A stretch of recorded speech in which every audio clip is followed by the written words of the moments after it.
Some places feel like they're right out of a dream. Larkinville is one of those places.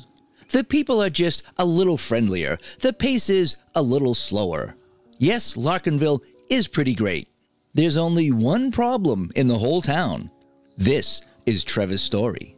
Trevor stands on some freshly planted flowers. He sarcastically apologizes. The woman tells him that it's okay, as she's sure it was an accident, although the expression on her face says otherwise. He tells her that he'll see her tomorrow.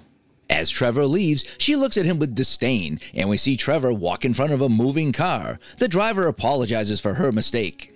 I can already see where this is going. He then helps himself to a busker's tips, knocks over some paint, and generally makes a nuisance of himself around town. The general reaction, however, is one of tolerance and perhaps fear. Trevor walks past a fence and a dog barks at him savagely. It is tied up, so he taunts it with a biscuit. Larkinville was a dream for Trevor, but he made it a nightmare for everyone else. As he arrives at school, the teachers quake at the windows. The principal sets off an alarm, warning everyone else of his arrival. Trevor meets with a small kid who pays him rather unfounded compliments. He strides forward and receives his homework from a trio of nerds. Suddenly, the kid tells Trevor that one of the nerds looked at him, and despite his protest, Trevor confronts the nerd and demands to know if he was looking at his scar. He hits the locker and goes on his way. Throughout the day, Trevor continues to torment the other students. He injures a kid at dodgeball, and the kid's mother, Janice, comes in to see the principal. She doesn't care who Trevor's father is. She demands that he be expelled, but the principal reminds her that this academy was built by a grant received from Trevor's father. Trevor is actually Trevor Larkin. Janice demands that he at least be brought to her so that she can tell him off to his face, but the principal reminds her that she actually works for Larkin Industries.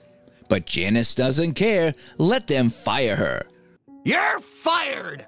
The principal goes on to remind her that Rick Larkin also owns the apartment complex that Janice lives in. He'll toss her out on the street if he hears that Janice even suggests that Trevor did anything wrong. Then he'll fire the principal for having the audacity to hear her suggest it. Then he will pull the funding for the academy, and 50 teachers and administrators will be out of a job. The principal advises Janice to forget it. This is Larkinville. In economics class, the teacher asks a question and Trevor puts up his hand to answer. The teacher is surprised that Trevor is getting involved, but Trevor uses this as an opportunity to remind the class of how powerful his father is and how he could make the whole town turn to dust with a snap of his fingers. Suddenly, a new kid with a prosthetic leg arrives in the class. Trevor is overcome with excitement at some new, fresh meat to torment. The kid introduces himself as Evan Berger. Burger. Evan Berger? Trevor bursts out with laughter and asks if he comes with fries. Is his middle name Cheese? After class, Evan is dragged round the corner. Instead of Trevor, it's the nerds who have grabbed him. They warn him that they don't have long. They're here to warn him. Trevor is coming for him. Evan asks, why him? And they explain that everyone is a target and he is the bullseye. They offer him a word of advice. Do as he says. It's easier that way. He is then formally welcomed to the Resistance. At lunch, Evan is eating his sandwich when Trevor arrives and demands he empty his backpack. Evan asks why, and Trevor replies, because I said so. Evan says no. Everyone in the cafeteria gasps, some students scatter, and the lunch ladies pull down the shutters. The trio of nerds blame themselves for not trying hard enough and declare him to be a dead man. Trevor starts to threaten Evan, but Evan calls his bluff. Trevor punches Evan squarely in the face. That night, Trevor is playing video games when the doorbell rings. He yells out for someone to get the door, but when the bell continues to ring, he angrily gets up to answer it himself. As Trevor opens the door, he is confronted by Evan and his old grandmother. She asks if it was Trevor that gave him a black eye. Trevor asks how they found his house before threatening to call the cops, but the old woman tells Trevor to ask for Evan's forgiveness. Instead, Trevor tells her to get off his property and tells Evan menacingly that he will see him at school tomorrow. As he tries to slam the door in their faces, the old woman steps forward and starts to chant an incantation. The wind howls and the skies darken. For the first time in his life, Trevor felt afraid. Around Larkinville, the other people weren't quite sure what they felt. They couldn't quite place it, but they knew it was different. The old woman finishes her spell, and Trevor closes the door. That night at dinner, Trevor's father is relating how Janice had the nerve to bust into his office today and tell him that his son was a menace. Trevor claims that the dodgeball incident was an accident, and his father unreservedly believes him. Rick's wife, Kendra, says that she feels sorry for the kid, and he tells her that she is made of sugar and can't help but be sweet. Pass the sick bag. I think I'm gonna puke. He goes on to say how he has evicted Janice and her family from their apartment. Kendra is horrified and delicately suggests that maybe Trevor shouldn't be so aggressive. Rick tells his son to tell Kendra what being less aggressive gets you. Trampled on, snarls Trevor. Rick clarifies that in this life you wear the boot or you're under it. Later that evening, Trevor is laughing at videos online when he hears a noise from outside. He looks out the window and feels disturbed by the weather. As his alarm goes off the next morning, he jumps out of bed and stands in front of the mirror. Overnight, he has got younger. He tries to hide this from his parents, simply claiming to be fine. He is a long way from fine and thinks that he knows why. Trevor runs from his house into town. On the way, he accidentally steps on the freshly planted flowers again. The lady that he encountered the day before grabs him, and although he tells her that he is really sorry this time, she recognizes him, but is having none of it. She has dreamed of this moment and prayed that someday someone was going to stomp on him. He struggles free and runs across the road, crying for help.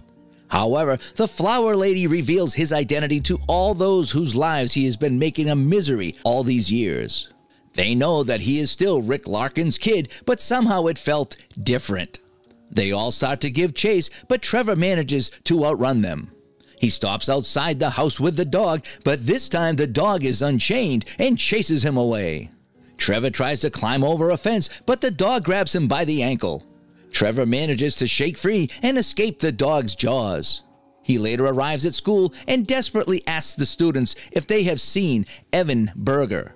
No one seems to be interested, but suddenly he runs into Janice's son. He recognizes Trevor and calls out that he got his mom fired and their family evicted from their home. Other students and even the teachers gather around Trevor and start to push him around. He is backed up against a wall and cries out for somebody to help him. Evan shouts, "Stop!" and a passage clears through the crowd.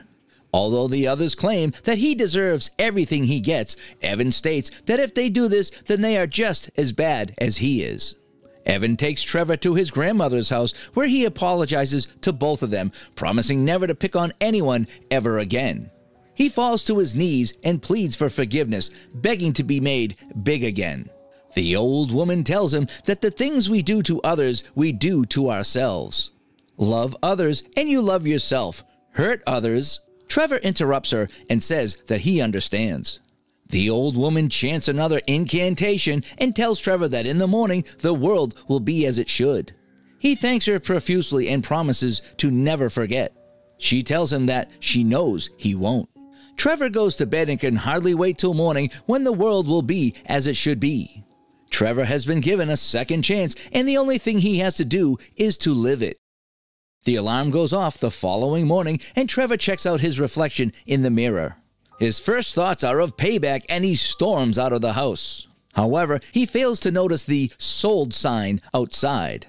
As Trevor tramples over the flowers, instead of the flower lady, it is his father who stands up and asks why Trevor did that. Trevor is shaken and asks why his father is working. His father reminds him that everyone works for the Berger family and stands aside to reveal the name of the town, Bergerville. Yes, this is getting good. A red sports car drives up with Kendra inside. She blows a kiss to Rick, and then we see that she is now married to the busker. Trevor stares in disbelief, but is then handed a pair of gardening gloves by his father, who puts him to work. Trevor screams, and it is said that his scream could be heard across 3 counties, carried on the same wind that had swept away a town ruled by fear and left something better growing in its wake. Yes, Burgerville is pretty great. The people are just a little friendlier and the pace a little slower. Some places feel like they're right out of a dream.